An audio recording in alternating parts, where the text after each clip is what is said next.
Ryan Reynolds here for, I guess, my 100th Mint commercial. No. I mean, honestly, when I started this, I thought I only have to do like 4 of these. I mean, it's unlimited premium wireless for $15 a month. How are there still people paying 2 or 3 times that much? I'm sorry, I shouldn't be victim blaming here. Give it a try at mintmobile.com/save. Whenever you're ready. $45 upfront payment equivalent to $15 per month. New customers on first 3-month plan only. Taxes and fees extra. Speed slower above 40 gigabytes. See details. Take really good care of your customers. And when you do that, they're going to tell their friends, they're going to read book, they're going to sing your praises, whether it's someone who's interested in your services or not.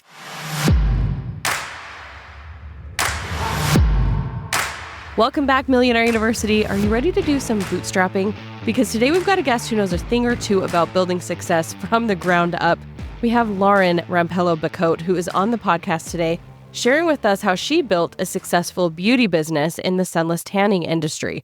She's going to guide us how she went from point A to point Z, the questions she had to ask, the research that she had to do, and how she prioritized putting the customer first and the effects that that had on a very successful business. Lauren gives us a framework that's very applicable to her industry, but you can apply a lot of those principles to whatever business that you're starting. And she's giving us some powerful insight into things she wished that she had known when she first started her business. So let's get into this. Class is officially in session. Hello, Lauren. Welcome to Millionaire University. So excited to have you today and share your story and really how other people can start to model the success that you've had in your business. So thanks for coming on the show and being willing to share with us. No, well, thank you so much, Kirsten. It's so nice to be here. You are a very seasoned entrepreneur. We have people listening who may be at the very beginning of the journey, people who are somewhere in the middle. So just give us a little snapshot. Sure. So I started Pure Glow about a decade ago.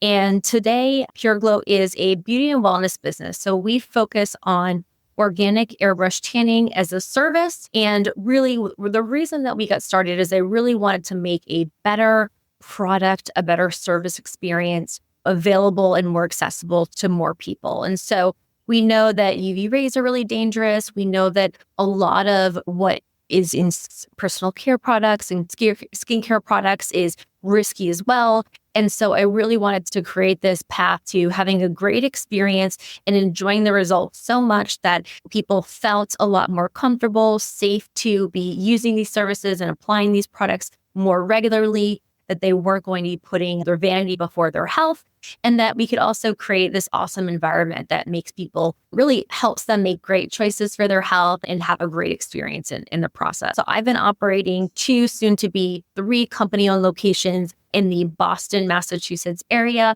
for about a decade. And then last fall, so I think November of last year, we decided to franchise Pure Glow. So basically what that means is that we are going to be making the investment and the opportunity to own and operate a Pure Glow studio available to people across the nation. Awesome. So is this the first entrepreneurial venture that you've had, or was there some experience leading into this? Sure. Yeah. So I studied finance and entrepreneurship in college, but really I think a huge secret was that I had this example, which were my parents growing up. So my dad was a physician who had his own medical practice. My mom was a nurse who then turned fine jewelry store owner. And they really both were very instrumental in the creation and the operations of the jewelry store alongside the medical practice. And so I think that I grew up and I had this example of working nonstop, having a lot of passion, teaching yourself as you go, being an integral part of your community, how you take care of your employees and your customers. And that really spoke to me. I think also seeing this example of working really hard and creating your own destiny was something that was very intuitive to me. But again, I don't know if it would have been as intuitive if I didn't have that example. So I think being able to credit them and that having such a big impression on myself and both of my siblings growing up, I think is really a big part of the start. And then when I went into undergrad, I really was just interested in majoring in something that I wouldn't really learn on my own.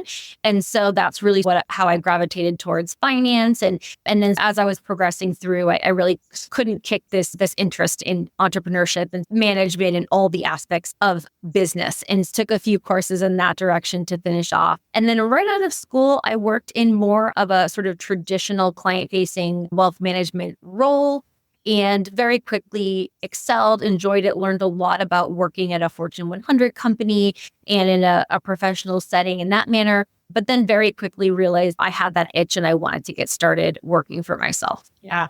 So where does the beauty component come in? Was this always something that you've been passionate about as you're growing, and then you were able to find that intersection where that could become a business? My story starts a little bit from when I was growing up. So I battled really severe acne growing up. And so at a young age, I realized that when you add the sun dries up your acne. You are left with this tan, but you're also left with really clear skin.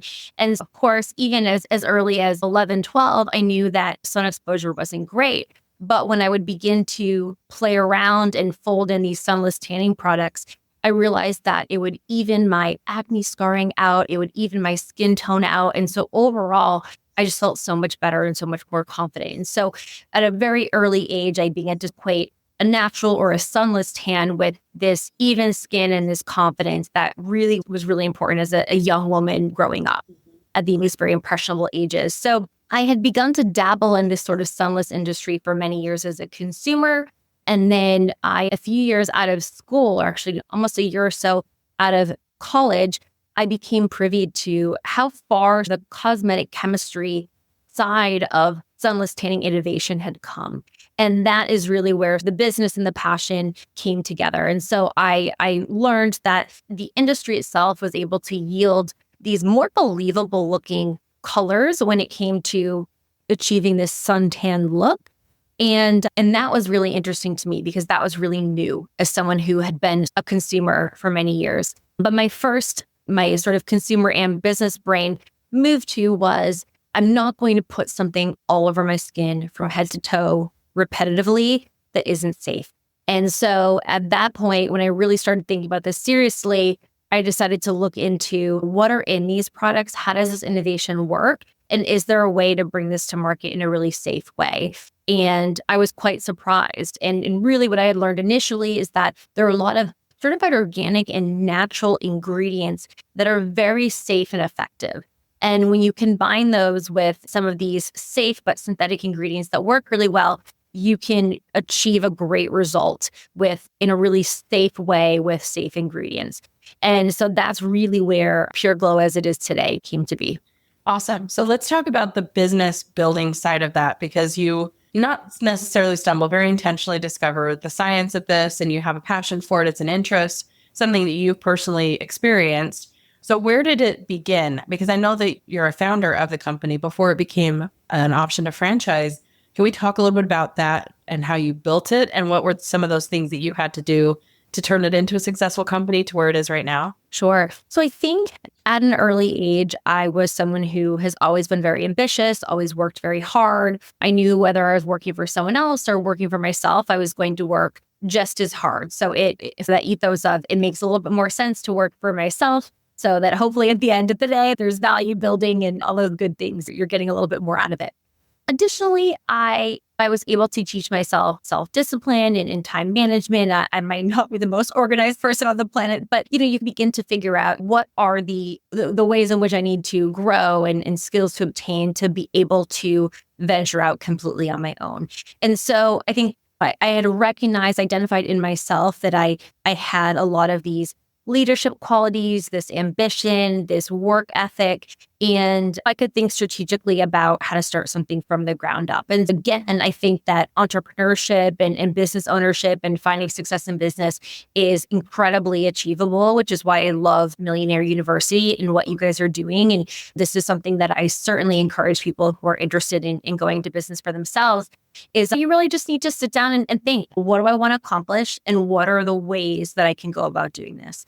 And I was really creating the structure in this game plan for quite some time as I was self-educating. So it took a long time for me to learn a lot about the industry, to learn a lot about what really mattered to me, to learn about the cosmetic chemistry side of things, to learn about clinical studies and what data existed around what is safe, what isn't safe, learning about formulating, learning about working with a chemist and manufacturing and bringing things to market, learning about creating a service experience. Do you go brick and mortar, or do you explore a more less traditional sort of real estate strategy? And so I really think that it just starts with identifying your problem and then really looking at all the ways in which you can go about it. And then at some point, you just have to start. And I'm a big believer in learning by doing. And so as soon as you begin to put something in place, all of that feedback that you get is feedback that should be taken and should support any sort of decision, pivots, and things like that. When I first started the business, I had a minimal capital and wanted to be mindful of how much risk I was taking on. And so I decided to lay out a feasibility analysis strategy. And so what that was is I isolated one thing to start, and that thing was setting out to create an experience and to talk about safe and organic ingredients and to find out, is there a demand for safer, what I think are, better, so also high quality ingredients? And then is there an appetite for an elevated delivery of this service? And so I really focused on that was what I was set out to accomplish, took this bite-sized piece and created a plan about how I would bring that to market as the foundation for what would then become Pure Glow. And so as soon as I did that, I learned a lot about what people did care about, what people's appetite was for spending, what people's appetite was for frequency, what were their obstacles to getting these services and getting them more regularly. And so it was really this tremendous almost 12 months of learning and being able to shift and hone in on what do people really need and what really aligns with my bigger vision for making a healthier, better alternative available. You talked about a lot of elements towards building a successful business. And so I made note of some of them because I want to dive into those a little bit more and just point out how powerful it is, even the last few things that you said, with just really starting and then continuing to get feedback, finding demand. There was so much learning that had to go into starting this business. And I'm curious, did you decide to go the brick and mortar route? We talk about you have locations, so obviously that's true. Did you start right away with locations, or did you start with virtual sales of the product first and then expand out to services? So from Pure Glow's perspective, so much of the magic of Pure Glow and what I set out to build is creating that human connection. And so I think that there are lots of different ways to do it, but the way that I really wanted to start is we really wanted to be in person. And I understand that real estate is such an important thing. I did not want to rush into it. I wanted to learn more about where we need to be, what we would need, what we would be able to spend once we got to that point. So I rolled out initially a concierge model. And so the way that looked is I put together a mobile on the road model, and we would travel, myself and a small team would travel to individuals' homes, you travel to their offices, meeting places, a variety of different ways to meet them. And then we would perform the services on site, on location. And so that was really where we started. So I was not committed to a long-term lease, to all these fixed expenses. And truly what I found from that experience was that not only were a lot of the finer details and points for what was important to me and as the foundation of this business, I found that validation from clients very quickly, but also the word of mouth grew very quickly. And so that allowed me and afforded myself and the team to begin to look for brick and mortar spaces. Boston is a very old town. There is no straight layout. It is not a grid. So traveling around the city of Boston has a tremendous amount of challenges, but a different metro would have been a whole different experience. Before long, because our volume and our demand was growing so much, that also was great support for getting into a centralized location, be able to see more customers, to be able to control the experience a little bit better, and to begin to grow and scale. So I'm curious, and I love that. I love hearing that you started, I want to say simple, but not really simple. It was still a lot of work to do that concierge service. Was there something that already existed like that? I'm just trying to find where we came in to where were you seeing that this was an in-demand market? Was anybody else doing this, or were you origination of even the concept? Because I know, sunless tanning is not a new concept, but what about what you did differentiated you to where you were able to grow that quickly? And where did you step into the marketplace and maybe do something somebody else wasn't doing, or have a messaging that was helping you stand out? Sure. So I think, I believe that there is a tremendous amount that I did differently and that we continue to do differently today that really allow us to stand out, have allowed us to grow as rapidly as we have grown, and to do that with overall quite a minimal marketing budget.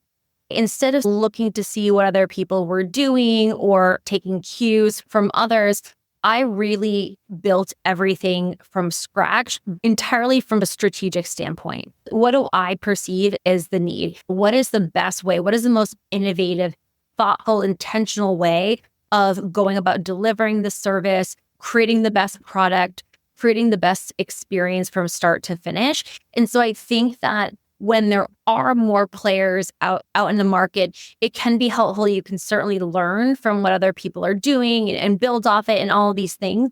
I will say I cannot imagine that we were the first concierge model in a major city, but there definitely were not a lot of competitors doing what we were doing. Today, there are definitely more, but I still think that the way in which the service was delivered, the way in which the whole company was structured, the way in which customers and clients interfaced with us was really thoughtful from the very beginning. So we made a really frictionless process to booking, frictionless process to move through, rebook, get the products you need, get the information that you need, in terms of understanding what your options were. Really, all of these steps were very well thought through so that when we actually got in front of the customer, it was a tremendous sort of wow, on delight. And then from there, they would be a loyal customer and move from there.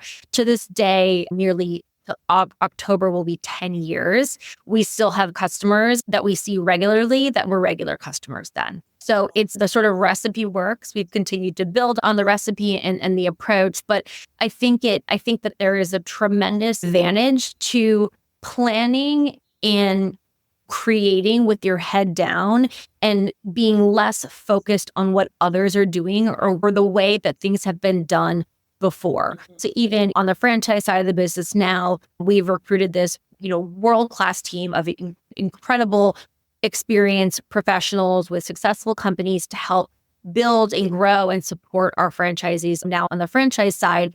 And I still, as incredible experiences they have, I still will really encourage them to not put so much weight on what has been done in the past, but how would you like to get it done? What is a better way to get it done? What is the best way to get it done? If you were the consumer, what would be easy for you? What would make your life better and make you able to seek the service more often? And so I think that it's really important to challenge yourself to think for yourself and not place as much weight on what others are doing. Yeah, I agree. I think that's really powerful. You're a consumer of your own products. And even before you had such an expansive business, this is something that you were interested in. So it's easy to get inside the mind of the buyer. And I think in many businesses, this is probably one of the most important things in understanding your marketing, your messaging, and positioning is just what does the buyer want? What does the consumer want? How can we simplify? And there's value in looking at what's out there just to know competitive advantage. But most of the conversion and most of the value is going to come from knowing what kind of experience they're looking for. So you mentioned you didn't do a lot by way of marketing, but I'm curious, what was the marketing, especially 10 years ago? Because the landscape of marketing has totally changed. different. Yeah. Totally different. So what I would say was what was probably the most successful marketing strategy and is still a very successful strategy for us today is investing in search engine optimization. We'll be back right after this. When you and I got married, our finances were all over the place. But we came across Monarch Money, and that has been a game changer for us. A big game changer. Could you imagine if we had that from the beginning? I'm the one who keeps track of the finances in our home, and this to me is just like, it is a sigh of relief. Monarch is a top-rated, all-in-one personal finance app. You get a comprehensive view of all your accounts, investments, transactions, and more. You can create custom budgets. You can track your progress toward financial goals. Plus, Monarch Money Money automates smart money moves to get you closer to your goals. And now get an extended 30-day free trial when you go to monarchmoney.com/MU. The cool thing too is you can share your Monarch account with your partner, with your financial advisor, your accountant, or anyone else that's involved in your finances. You can also customize it to fit your needs. And there are no ads and they never sell your data to third parties. After trying Monarch for myself, I can understand why it's the top-rated personal finance app. And right now, listeners of this show will get an extended 30-day free trial when you go to monarchmoney.com/MU. That's monarchmoney.com/MU for your extended 30-day free trial. And so if you're starting out, so I bootstrapped the business for almost the first decade. And so when you're starting out and anything you're making, all your profits, you're reinvesting, you're just trying to grow the business, you don't have a huge pile of cash and all these different marketing tactics. There's a lot that you can do in a cost-effective way and that you can do yourself and you can teach your team to do that are really beneficial. And so we doubled down on and really focused on search engine optimization. And so that was focusing on what information is on our website. How is the website laid out? How is it written? What keywords are important? How are we going to tell Google, Bing or whoever it is, but predominantly Google, who we are and who we need to get in front of? And then from there, continuing to optimize it. I am a big believer in our team today, our home office team are big believers in keeping things as simple and straightforward as possible. So for us, we don't offer a lot of services. We focus only on our signature service, which is our airbrush tanning service, and we speak directly to the customer. So there's no confusion about what we are and how we're different. And we really focus on what we do well and what they can expect. And I know for sure that was a really big driver in getting us in front of the right people with little to no spend early on. We also have the luxury of being a client-facing business. And so I think that probably the second strategy or investment that we made is to take really good care of your customers. And when you do that, they're going to tell their friends, they're going to rebook, they're going to sing your praises, whether it's someone who's interested in your services or not. We had a lot of people learn about our services that weren't actually clients, that were nominating us for awards, that were referring us to other industry experts, and had come to find out they hadn't even experienced the service themselves, but they had friends or colleagues or that did, and that they trusted their opinion and their feedback. And so I think that it's a great reminder that the customer needs to come first and that there is a return on the investment of how you take care of them in that interaction. And remember too, yes, we are very much direct to the customer as a client-facing business, but every customer interaction is an opportunity to tell the customer who you are and what working with you is going to be like. So whether that's landing on your website, landing on your Instagram page, getting back to an email, to a DM, whatever that might be in a timely manner,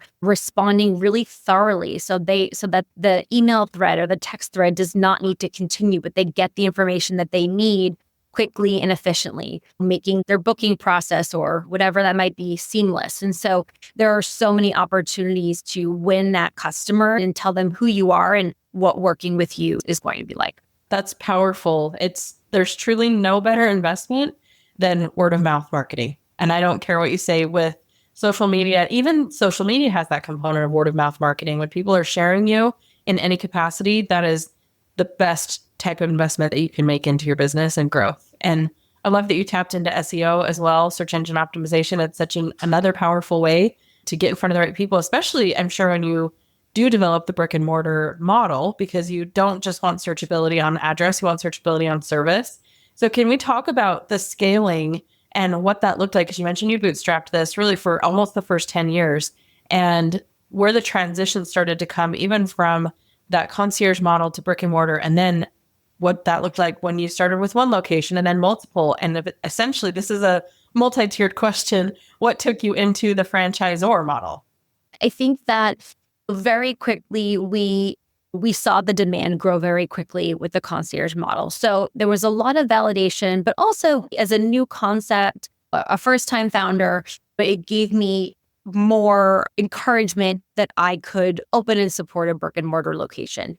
So that was really the impetus to begin looking. Again, for anyone listening who's considering brick and mortar, signing a lease and jumping into brick and mortar is really not something that you want to move forward with without really thinking about, is this the right fit for your business? What does the competitive landscape look like? And do I really need to incur this expense to accomplish what my goal is? And that was something I thought a lot about. And it became very apparent to me that we are in an experienced, focused business, and we'll be able to see a higher volume of people on the road. We could see about one person an hour. In the studio, we're able to see 3 people an hour, which is a really important sort of economies of scale. And so as such, I figured out what my parameters were: size, expense, location, etc.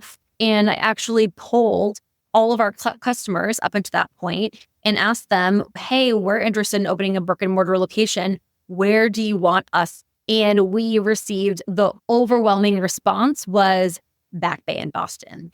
And that was really helpful, and really surveying and talking and asking directly direct questions to our clients over the years has been such a tremendous sort of way that I've made big decisions, and it has guided the direction of the company. And so that's something I really strongly encourage that people don't shy away from doing. So from there, it took about 9 months to find the right space, lock down the lease, and begin to open. Again, at that point, we had a small team on the road. And so for a period of time, we were on the road and we had a small team in studio. As time went on, the studio the brick and mortar experience was a tremendous success.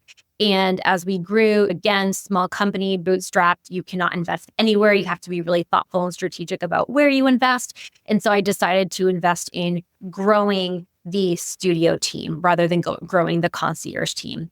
As time went on, I decided that there were a lot of challenges to the concierge business, a lot of which were related to sort of insurance and liability. The training was a lot more robust and took a lot longer. In Boston specifically, a lot of our potential staffing and employee pool did not have cars, so that became a lot more difficult. Public transportation isn't always reliable. So operationally, I made a decision to invest in the brick and mortar business. And then from there, again, similarly, it became very clear very quickly that this was a winning concept, a winning model, and that this could support multiple brick and mortar locations with actually a larger footprint. From there, it just really became what was my appetite for risk, what was my appetite for opening a second location, getting the capital, where was that capital going to come from? And then again, still solo founder, how is I going to split my time between multiple locations and things like that? So it was really a personal decision. It took me many years to figure out if and how I wanted to scale. I was very hesitant to raise and take on institutional outside capital. I didn't want to give up a lot of control. I have a very strong vision and I wanted to make sure that vision is not derailed. And so that was a really important consideration. And pandemic happened. Of course, that was a number of years that we were also, along with a lot of other service and in-person businesses, were lost time. We got out of the pandemic and really realized that I'm ready to grow this business. And so I had been nurturing some key relationships, some people that I really wanted to bring on and help me do this. And the timing became right. And I was able to be introduced to a lead investor who thought very similarly, was willing to allow me to maintain control and operate and execute on the vision. And it was really the perfect recipe to be able to shepherd us into this next stage of growth, which was to be able to offer this incredible business opportunity to other leaders and entrepreneurs who would like to open their own beauty and wellness business, airbrush tanning studio. Amazing. I love that you mentioned this too. This took years, and this was an intentional decision on whether even to scale the business. It wasn't just, you didn't start out with this roadmap day one of we're going to have a franchise in 10 years.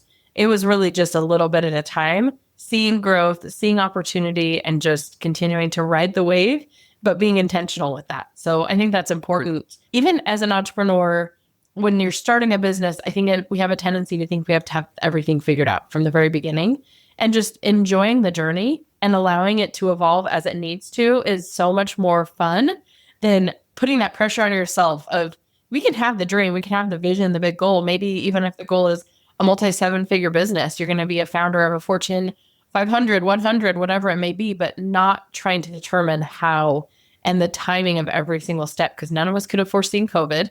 Didn't even think about how that probably impacted your scaling and growth for that period of time too.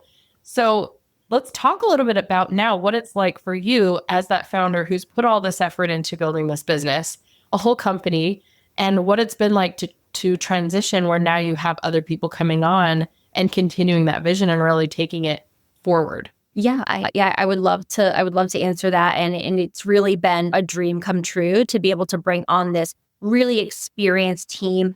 I am learning and will continue to learn a tremendous amount from them, and to be able to really collaborate and accomplish a lot more in a shorter period of time is, really just everything a founder could ever want and more. And so appreciative of where we are now and that opportunity and being able to have that. But I do want to just comment on your last point, because I think that for this audience, regardless of what stage in business you are, it is so important. I think that for many years, it was always, you're so ambitious, you want to accomplish everything overnight, you're working so hard. And you really don't sit back and sort of enjoy the journey, appreciate your accomplishments. It's so easy to just be forward thinking all the time. But I think that it's really important to celebrate your wins, pat yourself on the back, think about all the little accomplishments, because that is the journey and life is short. And I think it's really important. And I think that notoriously entrepreneurs are not good at that, because we're so forward thinking and we're so motivated. If I were to give myself advice previously, I would say really try to do that more. And so that's something that I'm actively really making an effort to do more of. I think that, again, similarly, is you're learning so much as you go along. All of the challenges and ways that you need to figure out and work around something, like all the failures, you're learning from all of those things. And if nothing else, you're getting the education of a lifetime. And that is one of the reasons I am just such a huge promoter. And if you're cut out for it and you're interested in working for yourself and when starting something from scratch, it's such a tremendous education you cannot get in business school. And it really sounds to me like that's a lot of what Justin and Tara really set out to roll into Millionaire University. And I really love that and think that's really powerful. Don't take for granted that the journey is part of it. You are learning a lot, and there's never wasted time and full flat out failures, because you're learning so much at such a rapid pace, and the success will come in time. I think too, for a lot of people, I think that they just naturally assume it's going to take all this time for me to make money. PureGlow was profitable from the very beginning. We are fortunate to have a very profitable business concept and overall a very straightforward, simple to operate business, which is why it is so ripe for scaling vis-a-vis franchising. And so I think that try to enjoy the journey, try to embrace the failures, but also really try to remember that there is really no wasted time, and that the goal should not be an overnight success. The goal should be the learning, that you're making some money, you're making a return on your investment, and that you're investing in yourself, your own happiness, right? Life is short. Thank you for letting me circle back and harp a little bit on something I wish with my younger self. It's good. Good, valuable lessons every entrepreneur needs to hear, because I think especially if you're consuming podcasts like this, it can be really easy to hear success story after success story. And we refer to the work, we refer to the effort that has to go into it, but it can start to feel like it's even, I just want to clarify something too. Even when you hear like I had to bootstrap and you have to put money back into the business, even that, like the work, the effort can start to feel so overwhelming, where it's like building a business is hard. I don't know if it's worth it. How long is it going to take me to make money? So can you clarify for me, because this is something I genuinely am curious about. When you're bootstrapped and you are reinvesting, I think this requires a ton of discipline, but you also mentioned that you're profitable from the beginning. And so what did it look like for you to where you were actually able to generate a personal income from the business How long did that take? And then maybe that can segue us even into somebody who might be interested in becoming a franchisee and what that looks like when you're starting with something that's already a little bit established, what you can expect in terms of revenue. I think that it's really a personal choice about how there are lots of different ways to start out. So I'll share a little bit about what I chose to do. When I decided to go off on my own entirely full time, so I had been working on the business for I think it was like 8 or 9 months before I actually dedicated myself full time to Pure Glow. At that point, when I decided to make that full time leap, I really asked myself, okay, what are my regular expenses? How much do I need to live? What do I have in the bank? How long can I go without taking money from the business or paying myself any income? And so I made that calculation.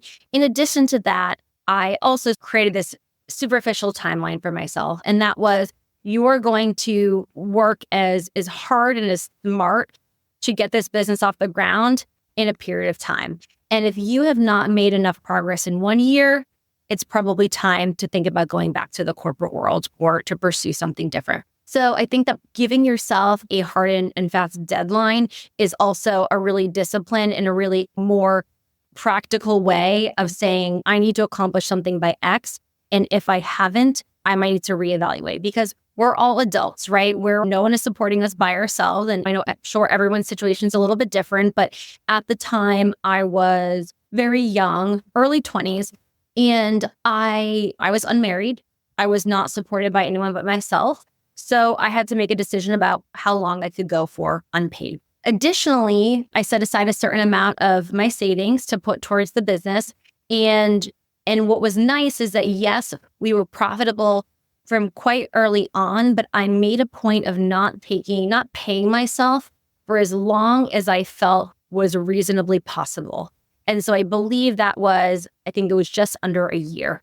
And of course, that's a personal choice. That's going to be different for everyone. And so that was a decision that I made. And then once I got to a point where I had more predictable income coming in, I knew the cadence of filling the schedule and knew the ways in which revenue was made. I understood what all of my operating costs looked like. Then I was able to plan and budget a little bit better. From there, when I first started paying myself, it was still quite meager. It was really, what do you really need to not fully change your lifestyle? Because of course, I had a pretty significant lifestyle change initially. There's always trade-offs, but to not make me feel too constrained, with the goal that everything above and beyond that would be reinvested in the business. And so I want to say that I paid myself something quite small, like maybe 45,000 to begin. And then maybe the next year it jumped to closer to 60, something like that. But again, that choice is really dependent on, are you married? Is there dual income? What does your nest egg look like? Do you have a loan, or did you seek a loan from the bank? Are you getting a loan from friends and family? Right? There's so many different ways to craft that. But for me, I was really only relying on myself, and especially to start.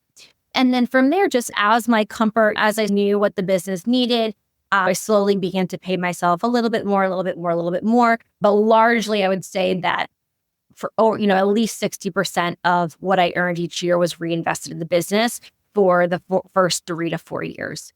And then we got to a place where we were doing very well financially. And then I was able to just set aside maybe more 40% on a given year, but also knowing that as an individual entrepreneur, my income can be variable. Every year could look different. There was no guarantee that there wasn't going to be some catastrophic pandemic or something major that could really derail my ability to operate the business. And so I think that when paying yourself and making these decisions about what your take-home pay should look like, or how much you're paying your employees, how much you're investing in a variety of things, there's really no hard and fast rule. It just, again, comes down to planning. But I think that everyone's situation is going to be different. And again, there are a lot of considerations in terms of what income might you need, what income might you want, and what sort of reinvestment do you really see being needed to grow the business in the way in which you want to grow it.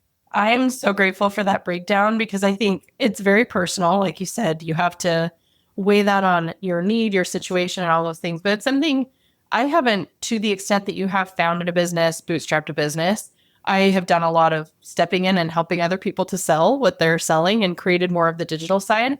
So it's not a direction I've had to go. And I've always been curious what that looks like, because it's always felt like this. You have to be poor for 10 years and you're not making any money and it's all going back in the business. So to hear that there's a variety and there's so many different ways to approach it is really, I think, encouraging for me and probably for everybody listening, that it can be personal and it can be customized to what your needs are.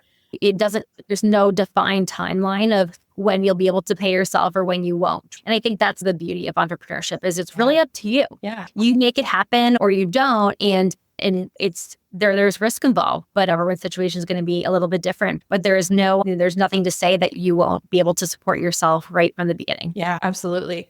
So let's talk a little bit about the franchise option, because people do have this. What have you seen being a marker of success, I guess, when people do decide to come in? What types of people are choosing a franchise? Are most of them already intrigued by the product line? Have you had any people who have gone customers turned franchisors? What does that look like? Yeah. So I have been very intrigued by the franchise model for many years. And one of the big reasons that I am so intrigued is that doing every single thing yourself, building a business from scratch, from the ground level, is a tremendous amount of work. It's very costly. You make costly mistakes. You learn the hard way. You teach yourself a tremendous amount along the way.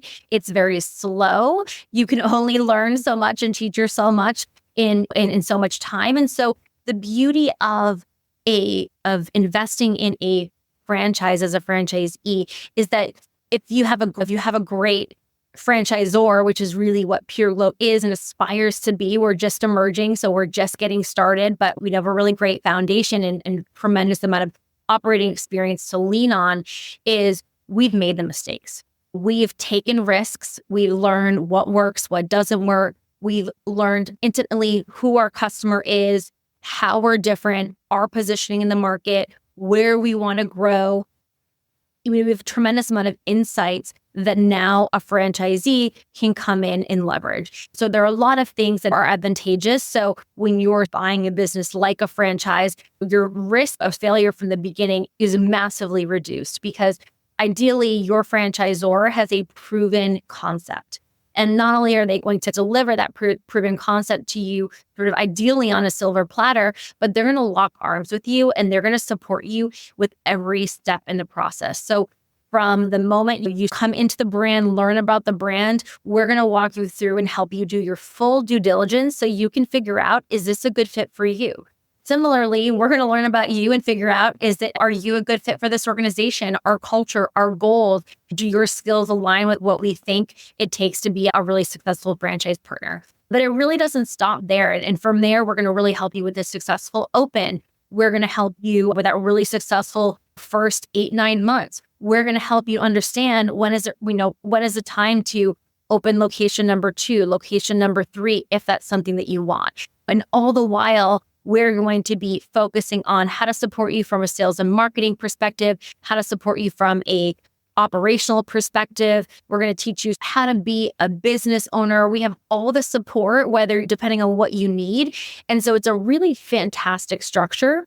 But probably one of the best things, to our point earlier that we were talking about, is when you come into a proven concept that is going to support you every step of the way, you're poised to hit the ground running. So your open is going to be 6, 8, 10 times more successful, profitable than Lauren's open in 2000 on her own, when she was just starting out, figuring out how to do this marketing thing, where to invest money, how to train, how to recruit, all of those things.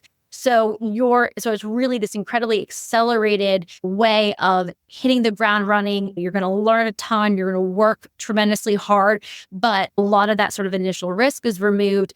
And for someone who's a little bit more entrepreneurial, the opportunity to get in on the ground level with an emerging franchisor like ourselves or anyone else who's in the stage that we are, there's a tremendous opportunity that you don't get when you enter into a franchise organization that is already at 50 units, 100 units, 300 units. There are definitely different stages to franchise franchisors and how they grow.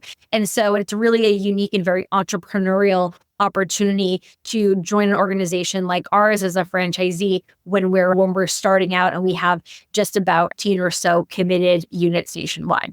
Amazing. And then I would assume we've talked a little bit about this opportunity for franchising here on the podcast, and I think it would be pretty intriguing even to hear, and we don't have to get into specific numbers necessarily, but even for you, we touched on this a little bit, why franchisor? Like, why franchise the business versus just open multiple locations on your own? What was the motivation there?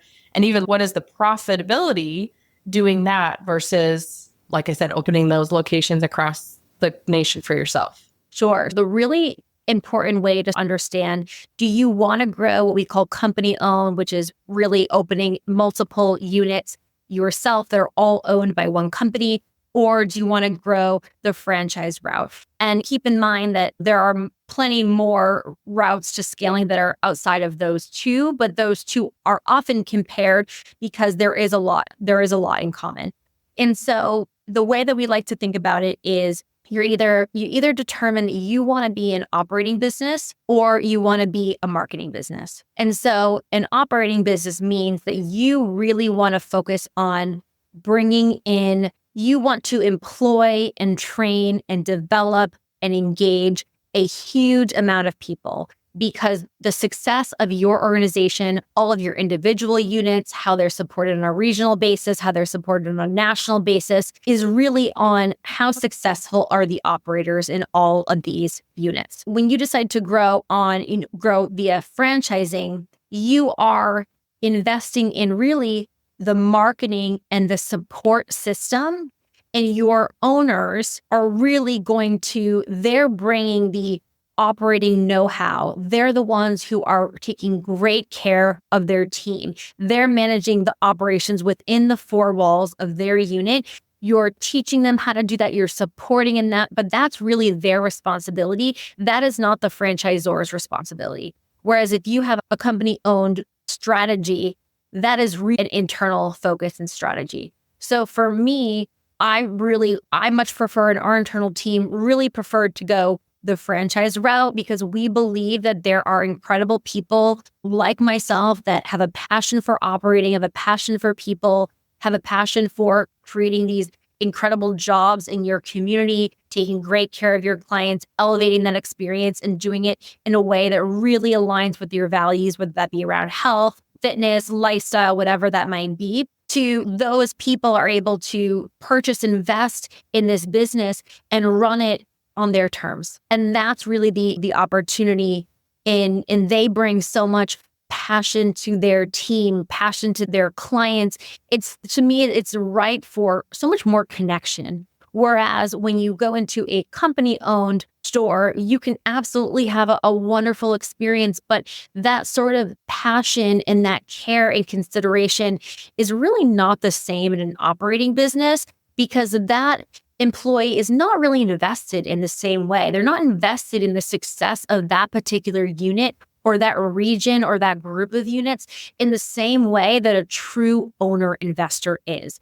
And so by franchising, you're allowing somebody to invest and have real ownership in these units. And so it's really just a totally different sort of proposition.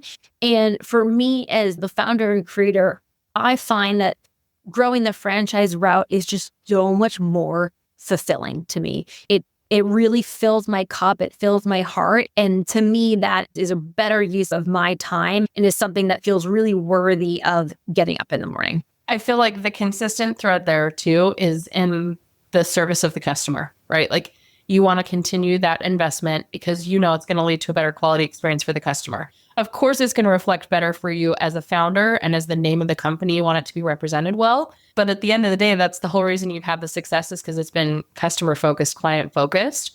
And so if you can ensure that same consistency and continuity is provided, then you're going to feel a lot stronger about the continuation of your business versus just having a ton of locations that you can't personally visit regularly and manage.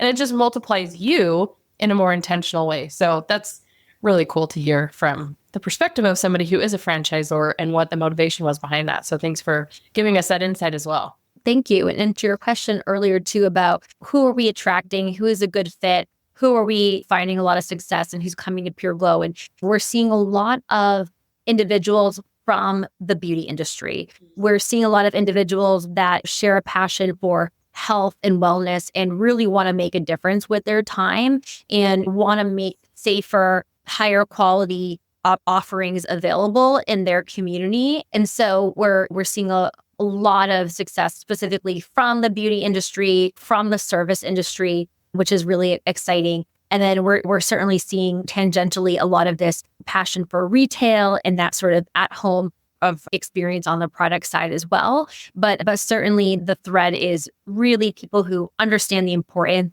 and feel really fulfilled by creating an awesome experience, connecting with people, and learning that success in business is really attracting people who share your belief system, right? Who that's really where what is going to get you to the next level. Your customers are the people who believe what you believe.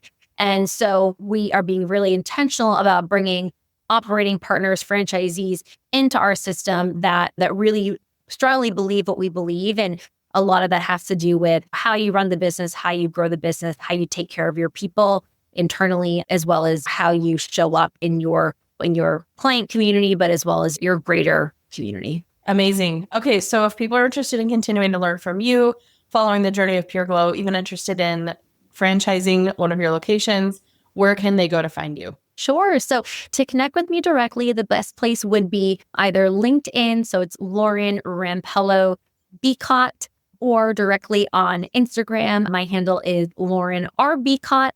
If you'd like to learn more about our franchise opportunity or our customer-facing opportunity, you can visit us at pureglow.com. We are opening in about 7 new markets over the next 8 months. So please look out for us. We will be coming to a location near you. And then if you would like to learn about more details about is our franchise opportunity a fit for you? Is it something you'd like to learn more about or even think about modeling for your own business? You can visit us at pureglow.com/franchising. Amazing. Thank you so much, Lauren, for coming on. And you've given us so much value, so much information with your journey and the things that you've learned to help us amplify all of our efforts as well. So thanks again for coming on and sharing. It's been great talking with you. So wonderful talking with you, Kirsten. Thank you for having me and best of luck to everyone listening. Thank you.